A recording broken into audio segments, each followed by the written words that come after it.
So, today, just kind of be talking about getting ready for school, any questions that you have, any organization questions that you have. We're going to go ahead and talk about those.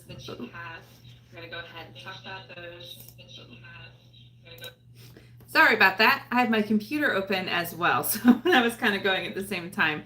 But I have my computer open just so I can go ahead and better read your comments while I'm in here. But hopefully it's been a really busy week. We are done with summer school, so now it's kind of like a balance between resting a little bit and then preparing for the start of the school year. So there's a lot of like organization and prep that I'm working on, and I'm sure if you're a teacher you're working on that too, and honestly if you're a parent you're probably getting ready for all the back to school deals too, and shopping and all the craziness that entails. Like I haven't even thought about that for my own kids, so that is going to be a lot. But when you come in here, just go ahead. If you have any questions, whatever, you can notify me down at the bottom. And I'm here to answer any questions that you might have. I've been working really hard on my TPT stores, so yes. Oh, good. Oh, I love that you set your alarm for that. So thank you. That means a lot. Yeah, the last live I had, I was a little hesitant to go on a Friday because the last live that I had, like the turnout was a little bit low. So I'm like, Friday is maybe not the best day to grab people. So, which I understand. I really do. But yeah, I'm just trying to right now just get ready for back to school. We just wrapped up summer school. So, just kind of planning ahead and getting ready, trying to relax a little bit in between. But I've been working really hard on my teacher pay teacher stuff that I've wanted to get done, and so I've got some of my planners and stuff out there. What kind of things do y'all need for back to school? What kind of things are you looking for as a teacher to get organized? Let me know below if you have any of those in there, because that's important to know.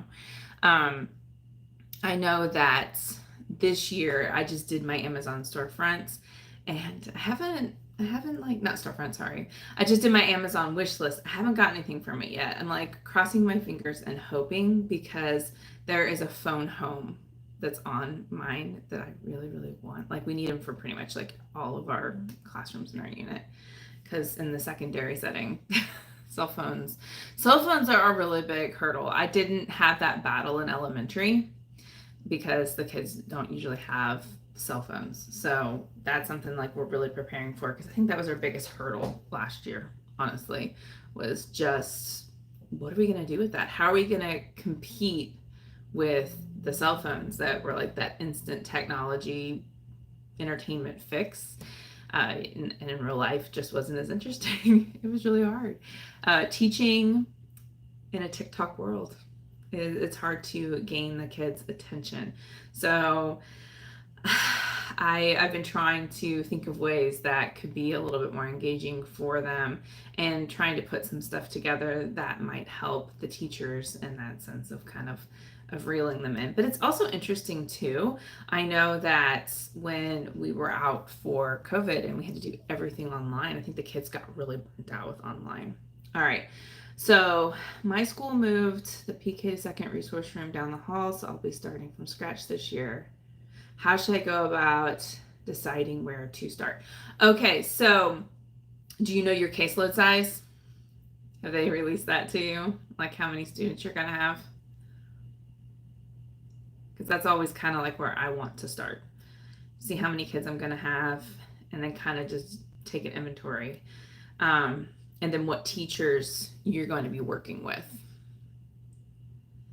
Because normally when I was doing like resource and inclusion and all of that, the first thing I would do is get a list of my students, and then I would go through their IEPs, and that's where I used my IEP at a glance, and I would go through and put in all that important information.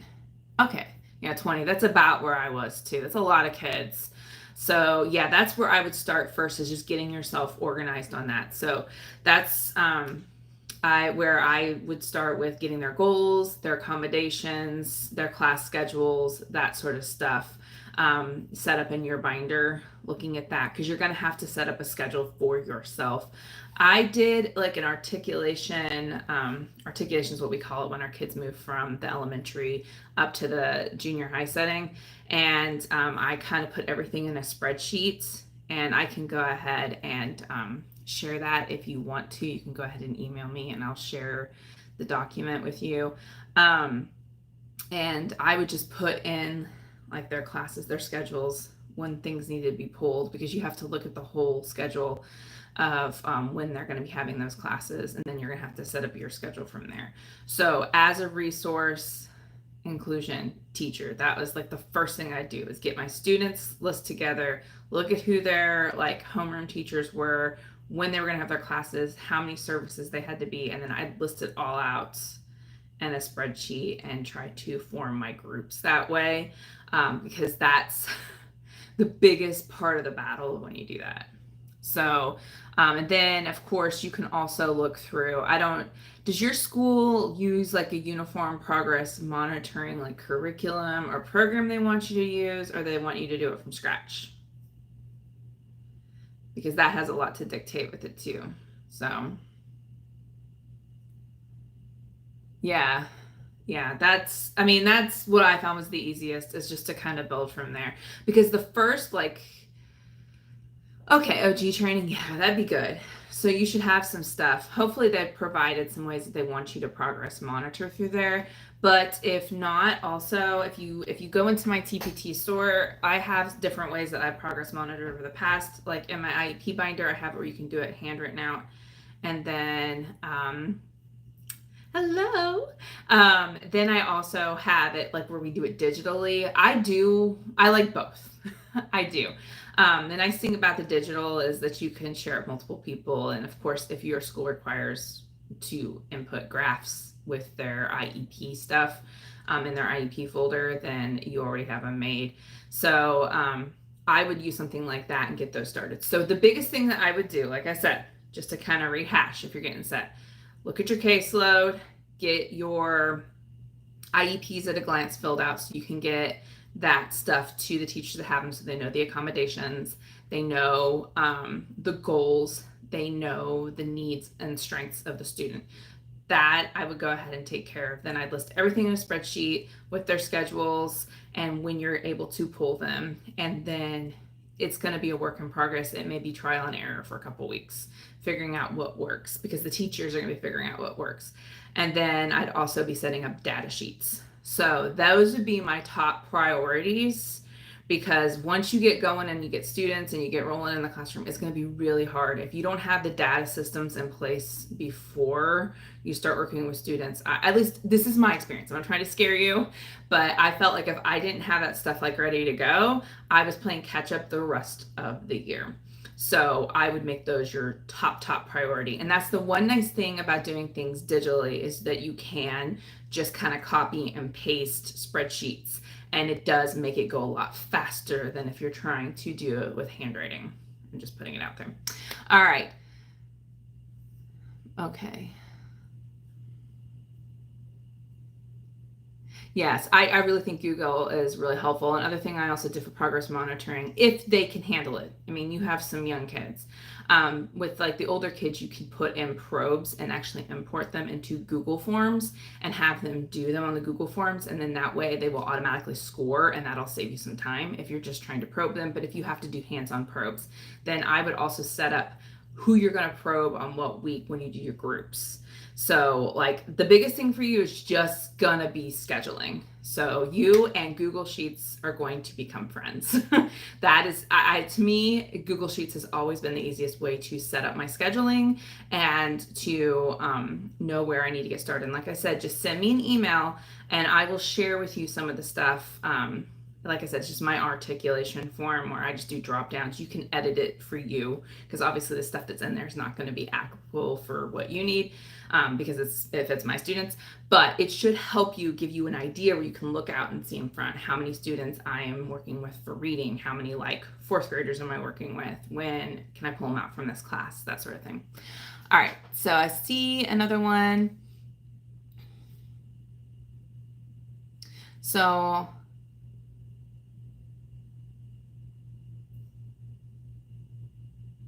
Yeah. Going into sixth grade, it's a big transition because I've taught elementary and then I've gone into, second grade's pushing into secondary. So they want you to kind of back away from having your teacher do a lot of stuff and they want you to start taking a little bit more responsibility for your learning. So yeah, sometimes it can feel like they are really tough. I felt like they were tough when I was that age too. Oh, you're going into seventh. I'm sorry. Yes, my kid actually, my daughter just went into seventh last year, and there is a big jump. But I think the one nice thing about junior high teachers that you'll find over elementary teachers is a lot of them are a little bit more laid back in some sense. Like they expect you to be a little bit responsible in terms of making sure that you keep your assignments organized, and they're not going to drive you nuts about turning in stuff. Most of them don't because they have too many students, so you have to take a little bit more responsibility for yourself. But a lot of them are a lot more laid back. I actually was talking to a coworker of mine, and we felt like elementary school teachers generally they just have a different personality type because they do deal with little kids, so they're used to having to kind of guide them all the time.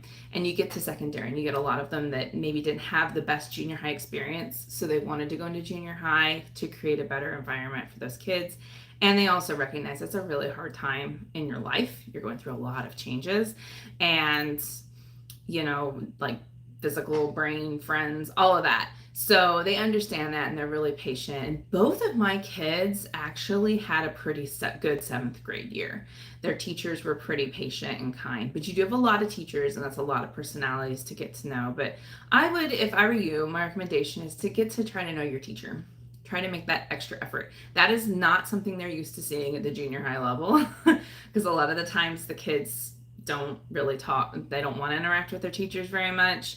So that might help if you get to know them a little bit and build a little bit of that relationship. Makes things a little bit easier. That way you can talk to them if you need any help. So, but I think good luck.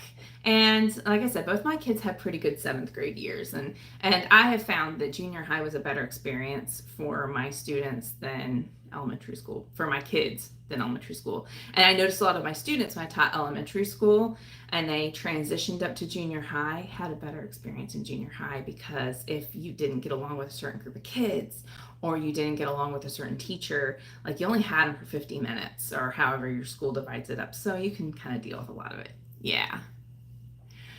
So Amelia, do you have any assistants that work with you, or are you on your own?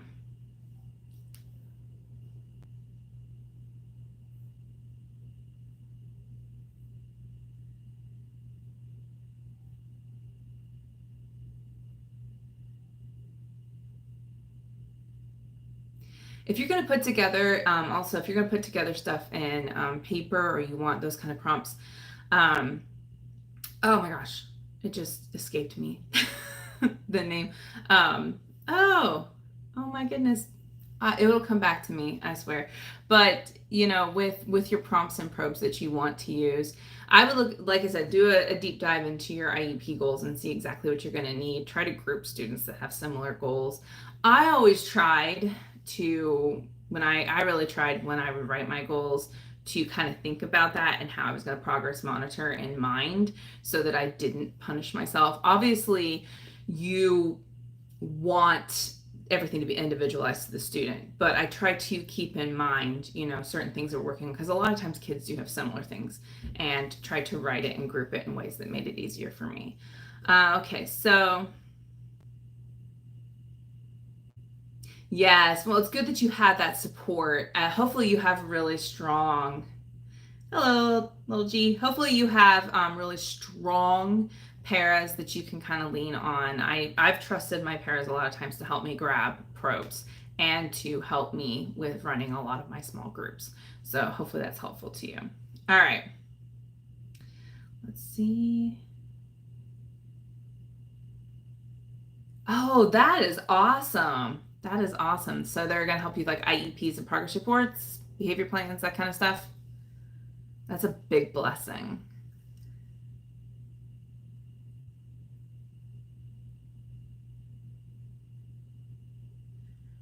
My favorite teaching gadgets. I don't really know if like gadget wise. Um, when I had one in my classroom and I smartboard, I really liked that. But that is not something that you would need on a school supply. But I would say, oh, that's interesting. I'll have to think about that. Something that I would recommend that you have is a good planner, especially if you are switching classes for the first time and you have a lot of assignments. Being organized is very important as a teacher and as a student. You will feel a lot less overwhelmed if you have things written out. So I would make sure that you get a planner, something that you like, something that's cute, that works for you, and have that in there.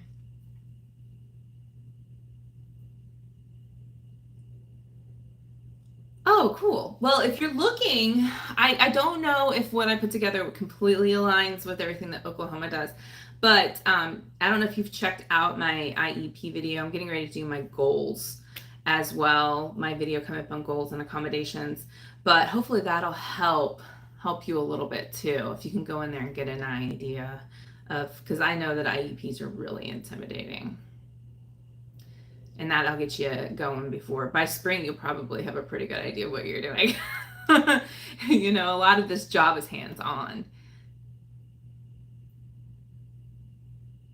Yes, I always like to decorate my planners. I decorate my teacher planners. It just, to me, it's relaxing. I find art to be a good stress reliever. So I know that I use a lot of those like cute stickers you can get. Or when I was in junior high and high school, I actually drew over on the side because I used drawing as a way to cope with anxiety and stress. And I also used art as a way to help like remind me of stuff. A lot of times if you draw reminders, little things off to the side that help you remember certain things like vocabulary words and whatever, can be really helpful. So I would do that. My daughter does that too. Like she'll draw over a little to the side, really cute little things in her planner. And that helps. Yeah. If there's any kind of videos on anything you have questions about that you would like to see, make sure you can leave them down below in the comments. You can email me directly. I always put my email in on my channel. It's just the behaviorcheckin@gmail.com. If you have anything in particular you'd like to see in a video that addresses some of the needs or things that you don't quite understand. So yeah, that I think could be very helpful for you. Yes. Art is very much like medicine. It's good for you to find your coping skill. I agree. My worst teacher story. I have to choose this carefully because I don't want to embarrass any students in case, they see, because, you have moments. Every job has their moments. But I would say, oh, goodness. I'll have to think about that because I've had some definite moments where I've embarrassed myself. I've definitely had some observations where things didn't work and the technology went out on me, and that was really embarrassing. All right, Amelia, I see after getting baseline data, would you recommend covering some SEL for addressing frustration and anger to avoid behavior issues? I was surprised when the parents told me that the curriculum is mostly helping with their classwork. You know what I did when I would pull my students in? So the first thing I would do is I would do mindfulness for about 5 minutes. I would put on like Mind Yeti, like you can watch Mind Yeti for free. They also have some Go Noodle mindfulness videos that are good for stress. And I'd have them come in and we just do like maybe 5 minutes of like just calming and breathing and regulating. And I always did that. You can also share like some social stories and that sort of thing with them. There's some really good ones. I have some for if you're looking for ideas, you can check out some of the ones I have linked on my Amazon storefront that I really like. They also have some read alouds on YouTube of those stories as well. But we would do that. And the kids at first, they gave me a little bit of kickback because it was new and it was different, but then they came to really like it. And if I ever felt like I was really rushed and we didn't have time or whatever, they'd be like, oh, but Ms. Irwin, what about the mindfulness? Let's do the mindfulness, because it made them feel better. So that might be something that you can incorporate that doesn't eat up a lot of time and gives them a little bit of a mental break. I know that when I got pulled out for resource instruction, one of the things I did like about it is it was a break from the stressor of being in the gen ed classroom. And so a lot of them do appreciate to have that moment. I found that it like eliminated a lot of the frequent wanting to go to the bathroom breaks that I got when they came to my room. So some of the calming things that I really recommend, of course, is the breathing, like I just talked with the mindfulness, and that's something that kids can do in their chair. Another thing is just the breathing and squeezing your hand, while you're having those moments. Taking some of those little fidgets that aren't loud, but like squeeze balls, tangle fidgets. I found that those are really helpful. Some kids like to draw. That's a really good calm down strategy.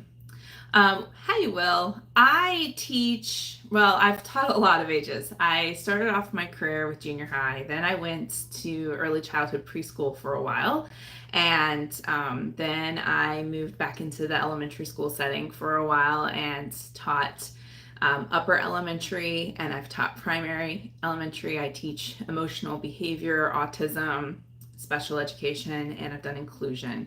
And currently, right now, I am in the junior high setting as a behavior psych coach.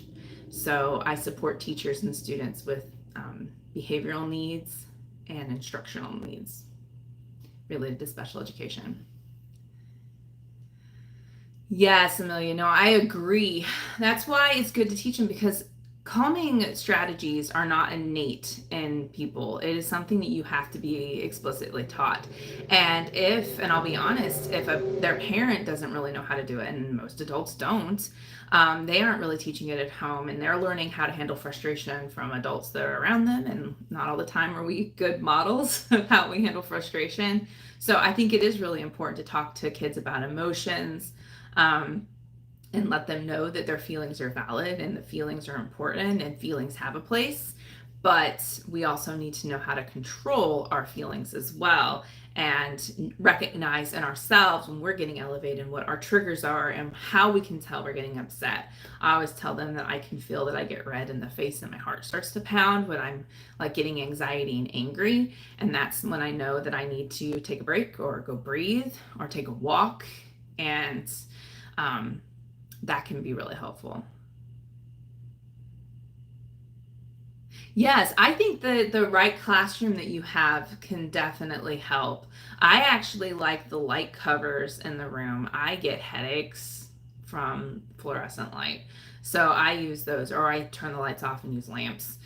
So I'm sorry that you think teachers are scary. I try really hard not to have students feel that way about me, because I know how you feel. Like there were teachers when I was in school that were amazing and made coming to class the best thing ever, and then there were some that really really scared me. I'll be honest, and I think about that in my mind. Like when I have a bad day and I'm coming in with kind of a bad attitude, because I'm human and we have those days just like kids do. And then I think, I hope I'm not like intimidating or upsetting the kids. And I try to be very forthright, like, hey guys, I'm not feeling very well, or that kind of thing. I am honest with them so they know that it's not personally about them. I think it's important to know that, because I used to think that all the time. But yes, I would definitely incorporate that, especially if you have students in your caseload that do have behavior goals, because that definitely ties in. If they need that social, emotional, but all kids, they do. They need to work on that. It's helpful, and learning how to regulate your attention. When I did summer school, we actually would do just a quick little mindful, we called it mindful moments, or we have to call it different things in Florida, so I was just calling it like a reflection time. But we would just sit there and kind of breathe and practice focusing. One thing I really loved was the bubble watch. We put it on YouTube, and we watch the bubbles bounce around. It gives you directions to follow the different colored bubbles or the big bubble, and it teaches the kids how to kind of train their focus. And I tell them that it's like, if you practice these kinds of things, it helps you learn how to regulate your focus, because ADHD is about regulating your attention. A lot of people think that you can't pay attention. That's not true. People with ADHD can pay attention all day long on things they're interested in. They can hyper focus. But if it's something they're not interested in, they really struggle to rein in their attention. So I always tell my students that, because most of my students have ADHD. I'm like, you need to practice on things that maybe aren't interesting to you, on focusing in on them, and then knowing we need to take a little bit of a break. Yes. So that can help. Sometimes those wiggle breaks too, because you got to think about it. If they're coming to you, they may have been sitting in the classroom for a couple hours, and who knows. Most teachers are pretty good about giving kids wiggle breaks now. I think that's pretty common knowledge in teaching the littles.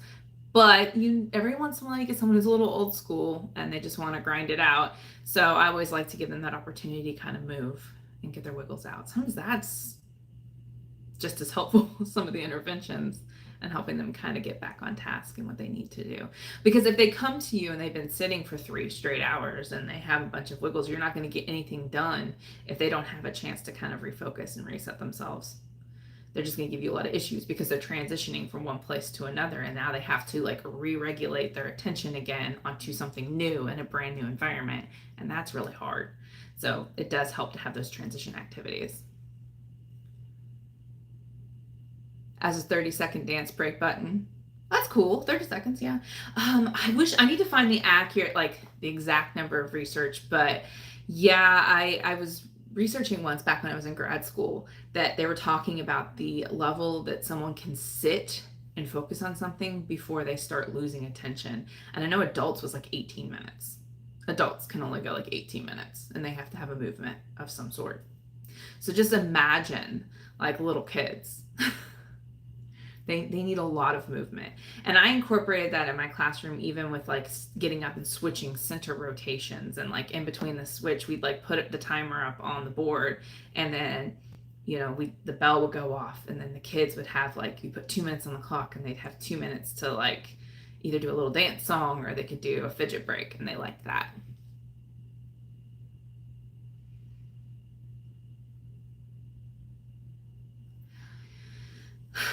Yeah, no, I am so sorry to hear that. Yeah, yelling is not the best strategy. I don't like when people yell and scream. So I understand. It causes a lot of anxiety to me. And I agree with you. If you do have an issue with a student, a private conversation is a lot better than public shaming. Because, you get upset, but some kids like act out aggressively too when that happens. And people just feed off of our energy. They really do. And it's hard. It's so hard, because it's hard as a student because you don't want to be yelled at. And it's hard as a teacher when you have a classroom full of 30 students and they don't want to listen to you either. I think that's the hard part, is I know a lot of teachers don't start off the day intending to yell and scream. At least I would hope not. But they get to a certain point where they just become exhausted because there's kids who don't listen. But I always feel really bad for the ones that are good and they don't deserve to have to hear that. That's always very frustrating to me. They don't deserve to have to listen to the yelling, and they weren't doing anything, and they were trying to focus their best. So that is really hard.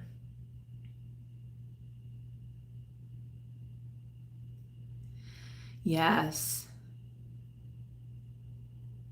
Yes. No, and we do have to take into account home life. Everybody's coming in from different experiences, and some kids get loved and nurtured at home and they just come to school to learn, and some kids come to school to get loved and nurtured. So that's definitely, and I've seen that a lot in just my practice as an educator. Um, and usually the kids that come to school to get loved and nurtured at school are usually your biggest behavior problems, because the kids who come just to learn don't generally need that. And so it makes it, I think, I always just try to, sorry, there is flies. It's summer in Florida. There's flies everywhere. But I just lost my train of thought with the fly. But I always try to think about how I would feel in the situation if someone was doing that in front of me as a student, and how it would make me feel. That's how I try to really approach things. And that private redirection is, I think, the most effective, especially at the secondary level. At that point, the yelling, screaming, which you shouldn't be doing anyway, that really shouldn't be your go-to classroom management strategy at all. It's a pretty poor strategy, but they are pretty much immune to it by the time you get to secondary, especially if they heard it a lot in elementary school. So I was actually just talking to our therapist about this yesterday, and I found the best strategy is when kids kind of just making not the best choice, and maybe they're setting off the class or they're acting a fool, because kids do that. They're kids, they're learning. Sometimes you want to be the class clown, sometimes you're bored, whatever, you do what you do. And I just walk over and I'm like, hey, come on, really, we're not gonna do this. You can take a break. I always give you a break, but we're not gonna disrupt the whole class. Like sometimes those little private conversations, and then sometimes they'll be like, oh yeah, sorry, my bad. Can I go take a minute in the calming corner, or can I go sit here for a second? And I'm like, yeah, sure. Do you need 5 minutes or 10 minutes? And they always say 10, and then they usually don't need the whole 10 minutes, but they need a minute. They need a break. And I found that works the best with kids.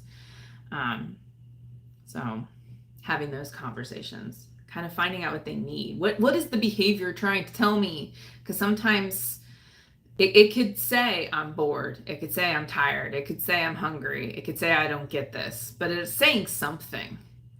It could say I don't trust you.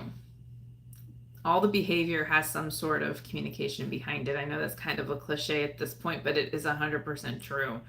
So, because if I'm sitting there and I'm listening to you and I'm alert and I'm writing notes, my behavior is saying I came prepared. I had a good breakfast. I'm emotionally regulated. I got enough sleep and I have all my materials and I'm ready to learn.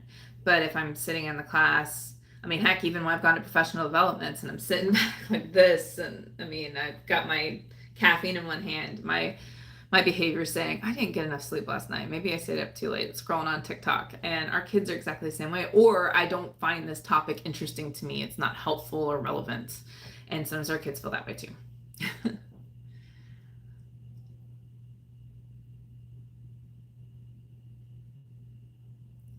Okay, I'm reading what you said. So, what would you say if I said this to a teacher? Why do you get out of the classroom? But I said I heard this song before.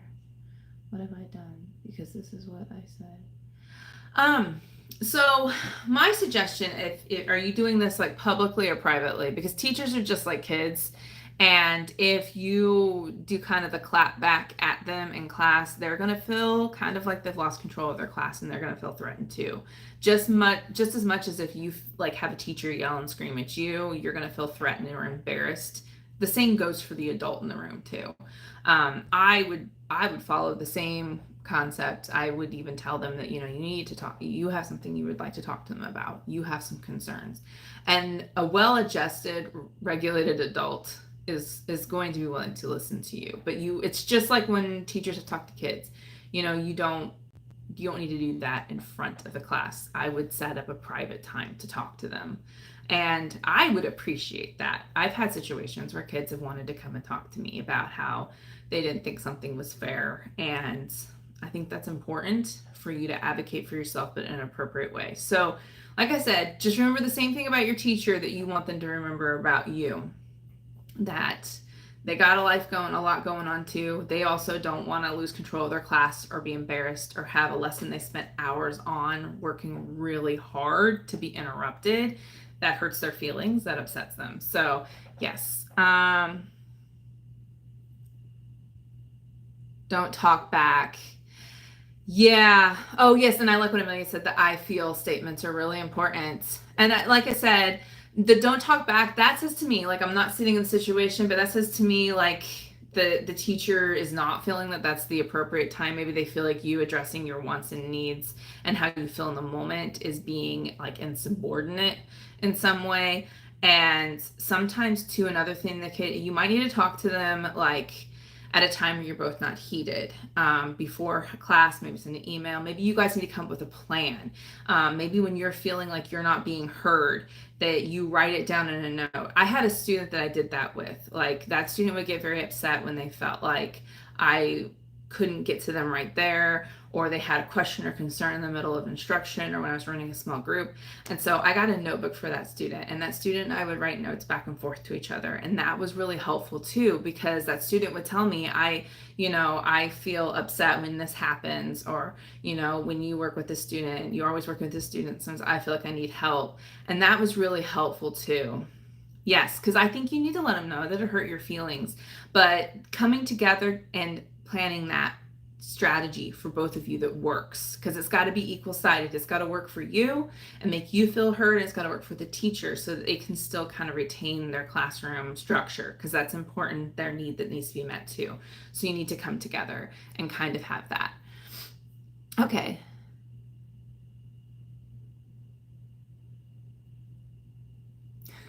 Any advice? Okay, I have moved a lot of schools because I am military, so we have moved around a lot.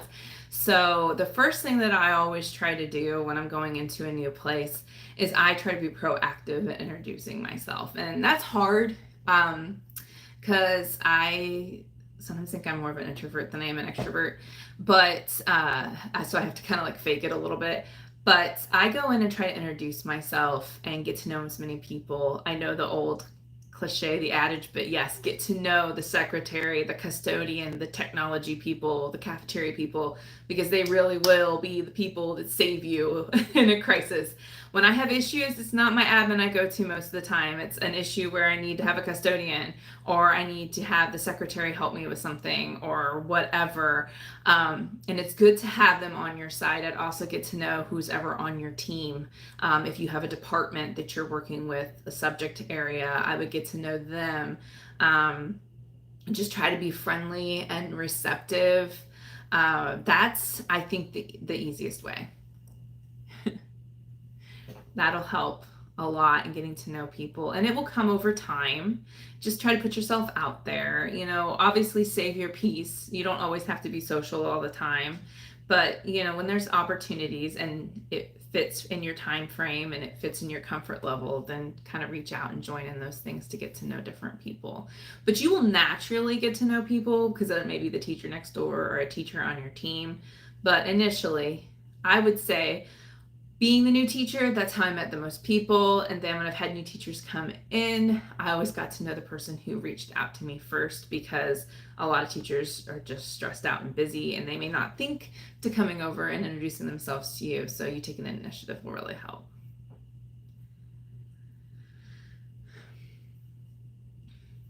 So good luck. I know it's so nerve-wracking when you walk into a new school, either as a student or a teacher. Oh my goodness. You wonder how, at least I've always wondered how I ever feel like I'm going to feel like I fit in. And then by Christmas, it feels like home. I feel like I've always been there. And you make such fast friends. But it is very nerve-wracking in the beginning, for sure.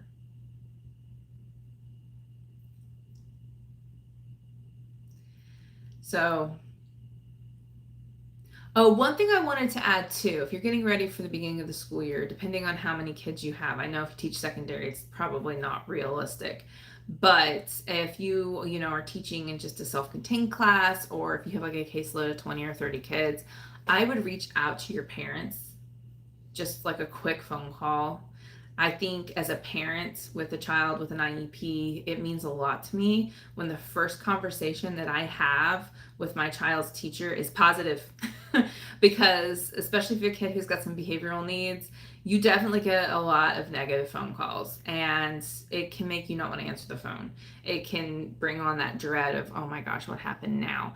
So it's nice to get that good phone call, that good conversation in. So yes, I have had moments where I have messed up with, I will be honest. I had a situation, and I kind of lost my temper with a kid. We were both not being cool to each other, and I lost temper with my kid and with one of my students. And I did go and apologize to the student, and then the student replied with, "It's okay, it happens all the time." And I'm like, no, it shouldn't be okay. Like, I shouldn't have lost my temper with you. And then the student replied with, "Well, I was being a jerk."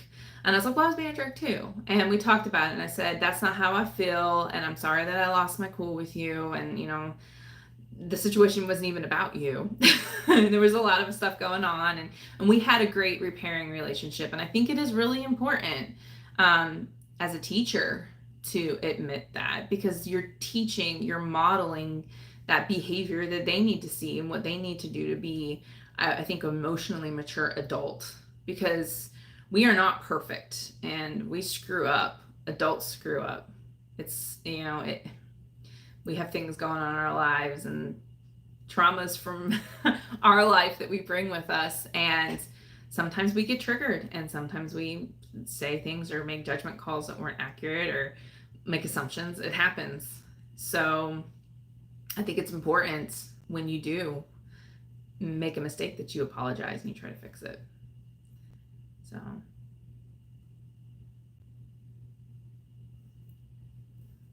and I've had situations where, I thought like a kid was trying to hide something from me, and that turned out they weren't, and I apologize for it.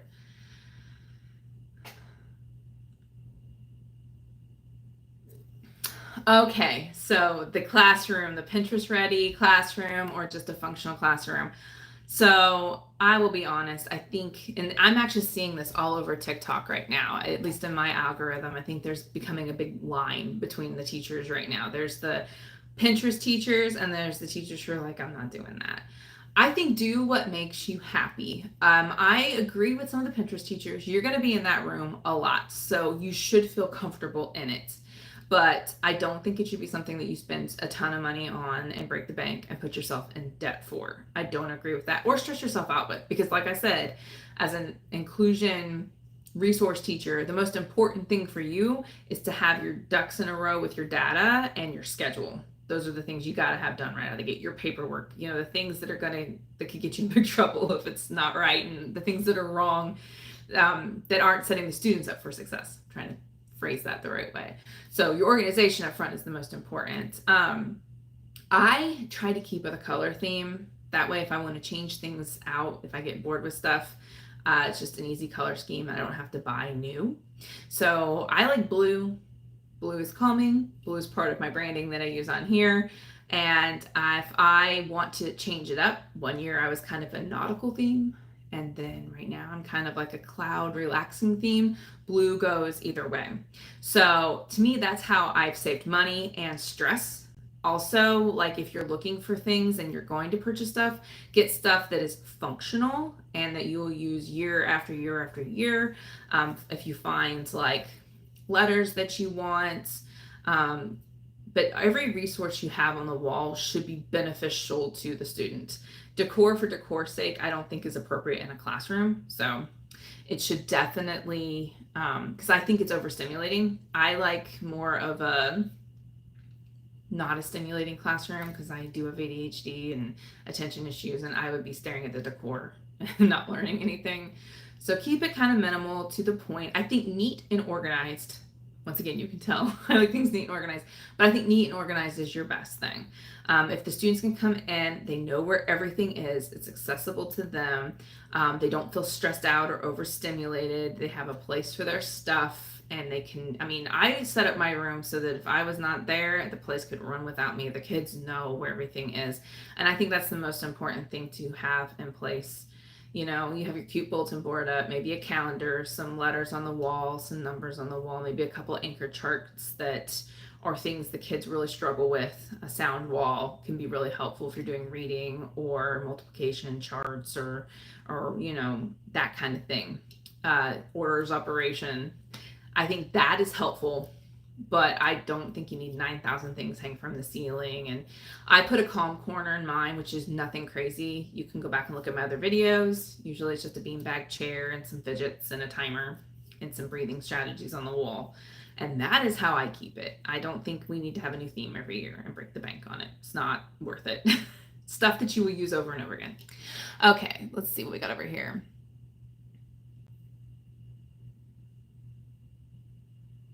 Yeah, no, I agree. If kids don't get enough breaks, they start to pick at each other, and that can cause a lot of problems. And a lot of kids want attention. I think that's the hardest thing about being a teacher is that you do have so many kids that all want your attention at the same time. That can be very overstimulating. So don't get too upset at your teacher because sometimes you might see the anxiety that comes out in them and they may look like they're getting really agitated because if you had like 20 people coming up to you constantly needing something, it does. It's very overstimulating. So respecting that, I think, is important. And I know a lot of kids don't understand that because they're little kids, then, or they're junior high age kids, and they don't see it that way. But that is another reason why sometimes teachers get frustrated, is because it is really overstimulating to have that many people needing you all day long. So that's why I tell my kids when they need something from their teacher, I was like, don't hesitate to send them an email. That way they have time to sit back and look at it and kind of like reflect and think about it on their own time. And that helps too. Or send an email and just ask if you can set up a meeting sometime to talk to them about it. That's what I always suggest to both of my kids.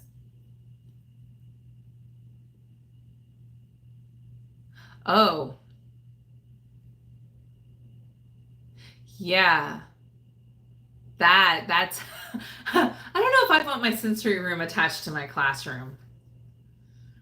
Yeah, I would definitely try to find something to put up with noise. I try to keep them separate because my sensory room always kind of gets loud. Because some kids, their sensory input is they need to jump and scream and make noise, especially if they need to go jump on a trampoline or something like that. So,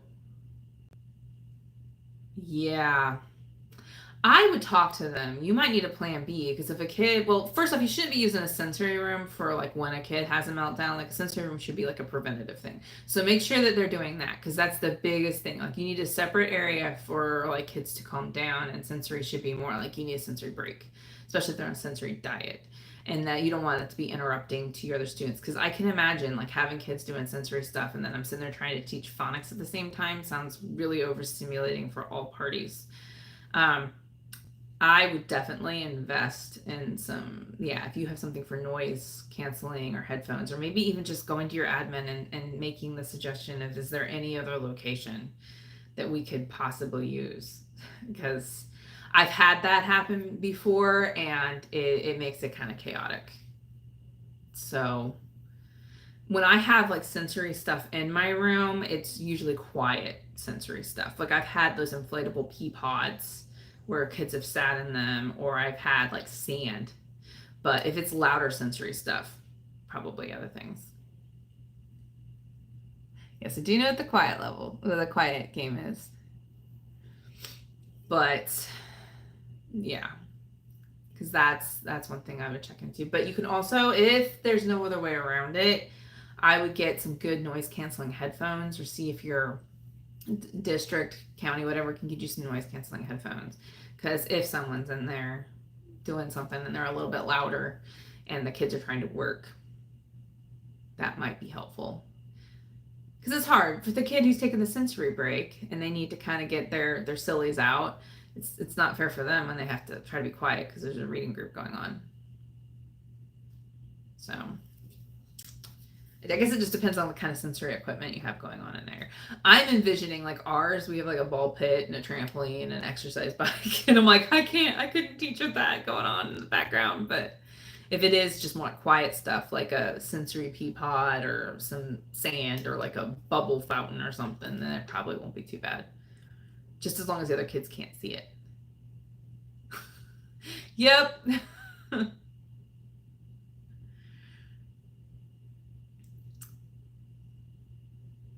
Thank you for the support. But yeah, I would keep, see if they have. I know they may not. I'm always extra. I'm always asking for that kind of stuff. But or if they have a place for you guys to work if kids need to use it. I don't know. Are you going to be pushing into the rooms at all, or are they all just coming to you? Okay.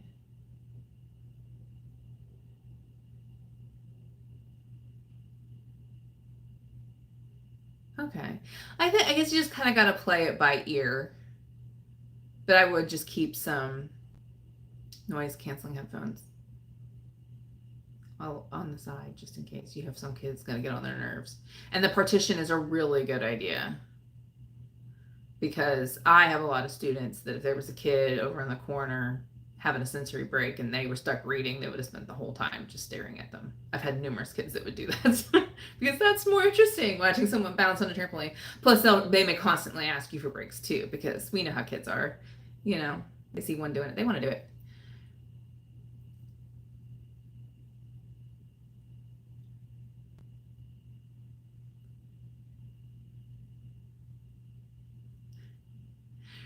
Well, you just may have that kind of personality that just draws people to you. And that means you have a big heart. They always say that. It's like if children and animals, they like you, then that means you know you're a good person. Give off good energy.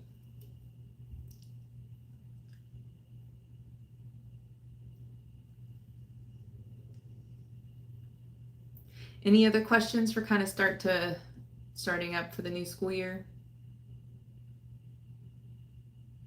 My piece of advice, just one thing to remember, being that I've been a teacher for a long time, you're going to see a lot of stuff on social media with everybody putting together the perfect classrooms and having everything perfectly together. It's not like that. That's fake.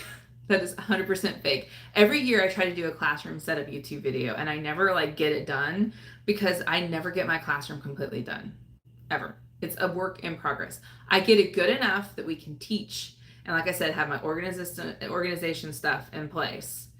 And then I just do things throughout the year as they need to be updated, because I just never have enough time. And that's just how it always is. But don't get caught up in the comparison. You got to realize too, a lot of those teachers that are putting together those really nice classrooms, a lot more influencers, so they're getting a lot of stuff sent to them, or they aren't the sole financial provider of their home, so maybe they're supplementary income, so they can use a lot of their teacher income to buy this kind of stuff because it's not paying bills. I am not one of those people. So I try to be as frugal and thrifty as I can be. And if you don't have everything, it's okay. Also, another thing, a lot of those classrooms, they collect over time. And so it looks like they got all this stuff, but they've actually had it for years and years. And that's how it is for me. I get a little something new every year to add to my classroom. Just a little something new, but I don't go crazy. Oh, that's nice they gave you that first week to yourself. That's good. Good. Yeah, that'll help you a lot, and you'll have those distractions kind of out of the way.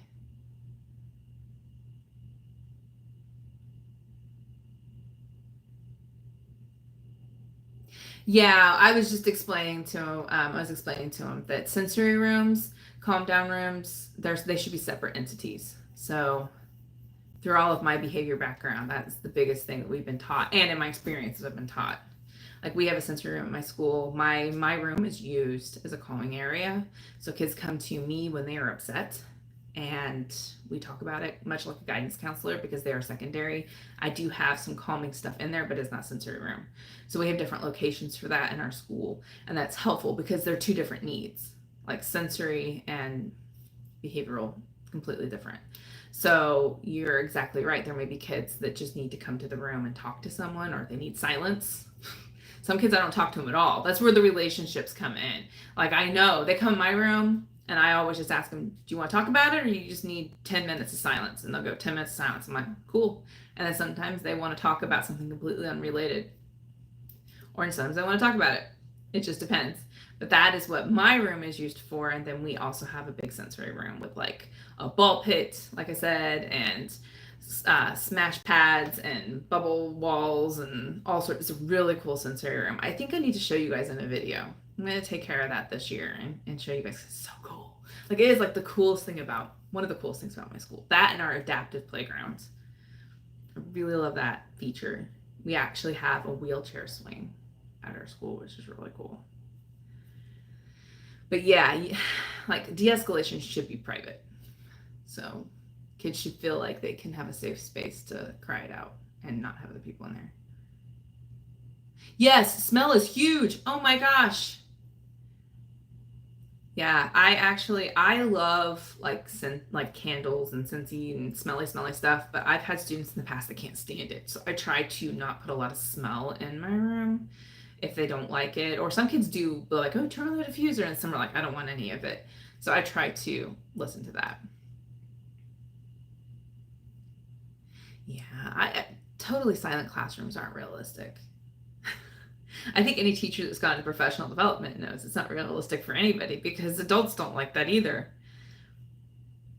Yes, I will do the sensory room tour. I will. I thought about doing it at the end of the year, but they were packing up everything, and so it was like it was not very aesthetically pleasing. Not the way that I thought that we would want to represent ourselves because they were packing up stuff. So, oh yeah, I had turtles once in my house, and I would never bring turtles in as a class pet because they smelled. And I had guinea pigs as a class pet, and I cleaned their cages. It got expensive because I cleaned their cages every single day so that it wouldn't stink, and used like lavender bedding because I knew that like the kids didn't always like the smell. So that was expensive. I had not planned for that. So he was constant cleaning it. The cage didn't bother me, but I lived in that room all day long. So I kind of became nose blind to it. But I didn't want other kids to feel like it was disgusting. Because yeah, since really bothered me too. I couldn't be somewhere. I one of my first memories of school, and I feel so bad because she was a very kind lady, but I had a teacher that would work with me on reading, and we were doing phonics, and she had the worst coffee breath, and it I couldn't focus because she smoked she smoked cigarettes and drank coffee, and I could smell it on her, and it just drove me crazy. And she was a sweet lady, so I feel bad even saying that, but I kept that in mind. I want to make sure my breath doesn't stink and I don't smell because I know what that does. And also being trauma informed is really important to recognize scents because scents can be triggering.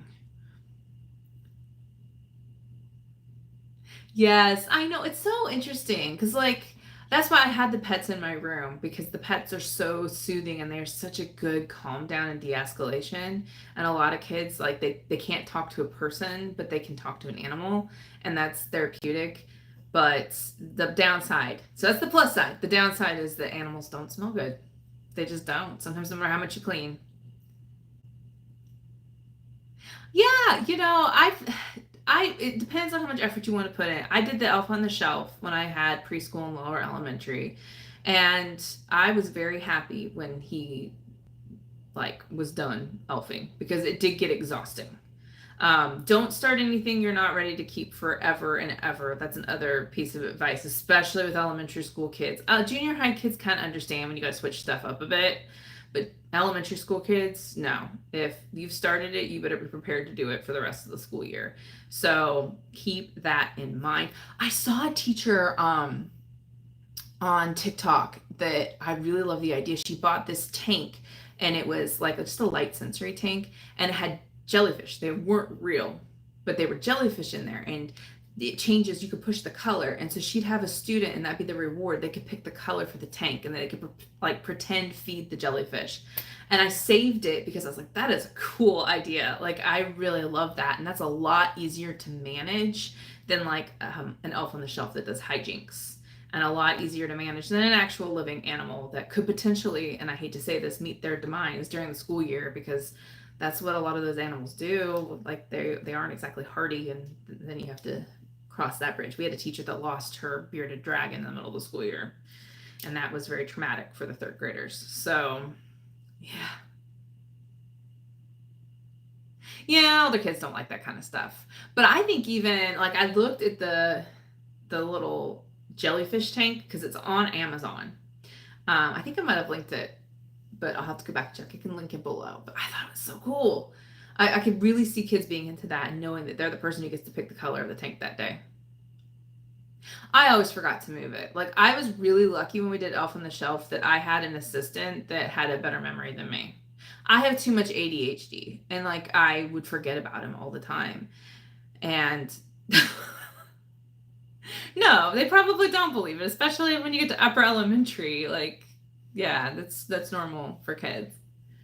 I mean, I remember my son was in like first grade and he was going, how This is my son. He's like, with the laws of physics, how does Santa get all over the world?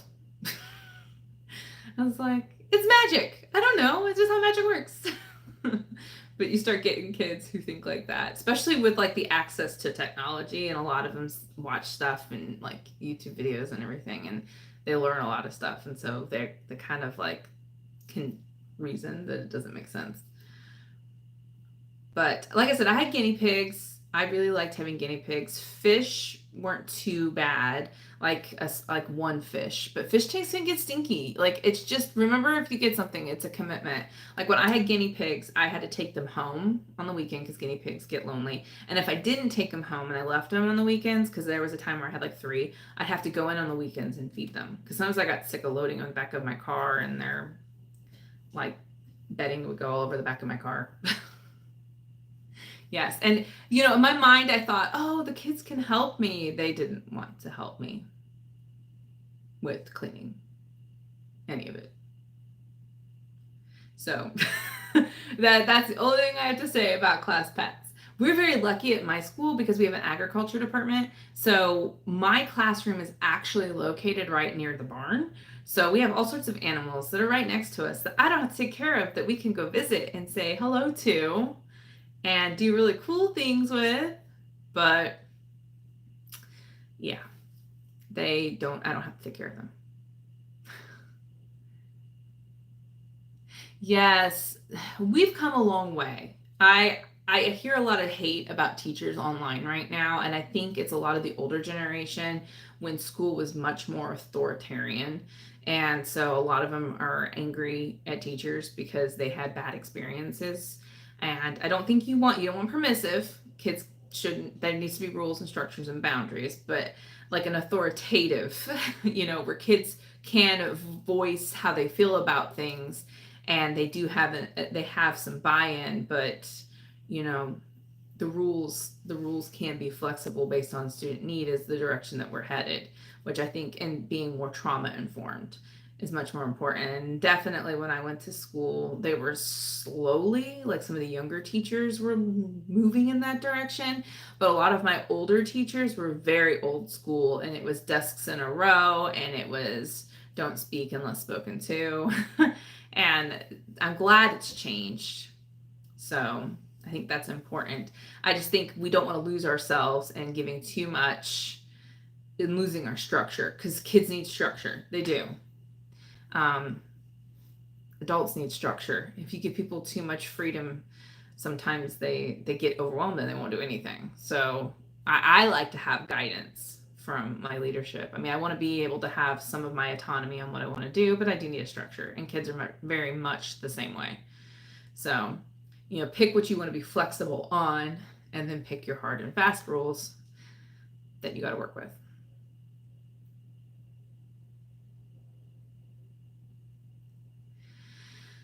Yeah, and I think that's another reason why a lot of people, I know I became a teacher, and a lot of people became teachers, is we saw some of the things that needed improving upon.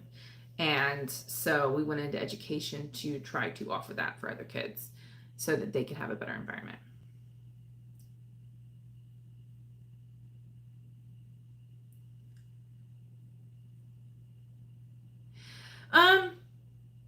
I think that it's how you approach those sensitive topics when you have those discussions. A lot of times when you have like those discussions where things are a little bit more personal, kids can get really embarrassed.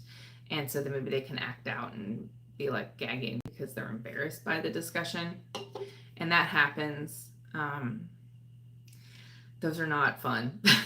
I'm glad I've never actually had to teach any of those like growing up discussion classes, because it's awkward for sure. I think it's definitely much easier as a parent to have that discussion with your child in phases than it is to sit down and give it up to them all in one big class. But my kid said theirs wasn't very awkward. It was like everybody pretty much already knew. So they were just in class. But yeah, no, everybody needs to have those discussions. And I think that's part of that social emotional learning too. It's important to know about you and how to take care of you. Yeah. But definitely important to know how to take care of your body and your emotional health. And there's a lot of changes when you're a kid. So we're going to go ahead and wrap this up unless anybody's got any like burning questions they want to ask. I'm going to keep that in mind. We'll do the sensory tour. Hopefully I can get some stuff at the beginning of the year. We're getting ready to start school in 3 weeks. So I'll get some other stuff to add in there. I'm working on my goals video for IEP goals and accommodations. So that'll be coming to you all. Hopefully if you got a chance to check out the IEP videos, you can watch that. My week was pretty good. Like I said, we wrapped up summer school this week. So that finished out. So now I'm kind of just taking care of all the things that I need to fix around my house and relaxing a little bit and enjoying my time. So definitely that's where we're at right now, but pretty excited. I'm ready for the school year. I think it's going to be a really good school year, and hopefully you guys have a great year. And of course, if you have any questions, feel free. You can always email me, and I will share out any resources that you need. And then you can also check out anything that's on my TPT store as well. So I do use any of the stuff that I sell on there. Those all go back into my classroom for my students because we do a school store. I know I did a video on it, and there's a lot of really cool items in there, and we get some funding from our county, but it doesn't cover everything that goes into it. So I do have and I'm not monetized on here yet. So pretty much everything I use from there goes in there. But yeah, other than that, I hope you guys all had an amazing week. And anything else that you have questions for or anything else you need support with, I'm happy to help. Anything that you would like to discuss in a future live, like I said, you can always send me a message and I would love to talk about it. I love talking with you guys. I don't know if I'll do anything next week. I got some family coming in town, so I probably won't go live then. All right, bye. Thank you for joining us. But I will probably go live. I may go live from my classroom when I'm setting up. That might be kind of cool. So kind of show you a little bit about my room. But yes, go hang out with your friends and enjoy that time. It is so important. All right, so thank you so much. I'm going to go ahead and end this. Yes, I'm going to end this and catch you all next time we get together. Make sure you check out my other videos. Let me know if there's anything you want to see, and I'll see you later. All right.